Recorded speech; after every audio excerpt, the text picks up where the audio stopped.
Hello everyone, welcome to my channel Shilpa's daily life. আমার এই নতুন ব্লগে তোমাদেরকে জানাই অনেক অনেক ওয়েলকাম আর অনেক অনেক ভালোবাসা। তো প্রতিদিনের মতো আজকেও সকালবেলা স্নান টান কমপ্লিট করে পুজো কমপ্লিট করে এখানে চা আর একটু চিড়ে ভাজা সাথে দুটো বিস্কুট নিয়ে বসে গেছি। তো ধীরে ধীরে খাই, খেয়ে অনেকটা সময় নিয়ে খাবো, খেয়ে দিয়ে তারপরে বাকি কাজকর্ম রান্নাবান্না করবো।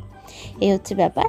আর দেখো আজকে রান্না করেছি এখানে আমি ডাটা দিয়ে মসুর ডাল, প্লাস এখানে ঝিঙে পোস্ত করেছি, এখানে ডিম ভাজা আর পটল ভাজা করেছি। বাট জানি না আমি কি দিয়ে ভাত খাবো, কারণ কি এই সমস্ত খাবারের একটাও আমার পছন্দের না, খেতে পারছি না ইদানিং।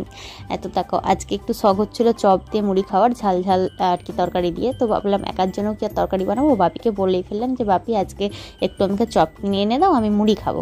তো বাপি দেখলাম এনে দিয়েছে, তো সেটা দিয়ে এখন আমি মুড়িটা খেয়ে নিচ্ছি, বেশ ভালো লাগে। আর আমাদের বাড়িতে না চপ খুব কম আসে, এখানে তো দোকানটা একটু দূরে, বাপি আলুর চপ খায় না, তো সেই কারণে খুব একটা আনা হয় না। যখন বলি বাপি এনে দাও তখন আনে, তা না হলে আমি বাড়িতে যে একটু পেঁয়াজি বা বেগুনি টেগুনি ভাজি সেই সব দিয়ে খাওয়া হয়।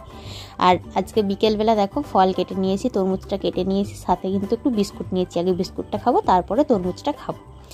তো শরীরে একটু জলের প্রয়োজন, আর তরমুজ জাতীয় ফল, শশা এই সমস্ত কিছু খেতে লাগবে, সেই কারণেই খাচ্ছিলাম।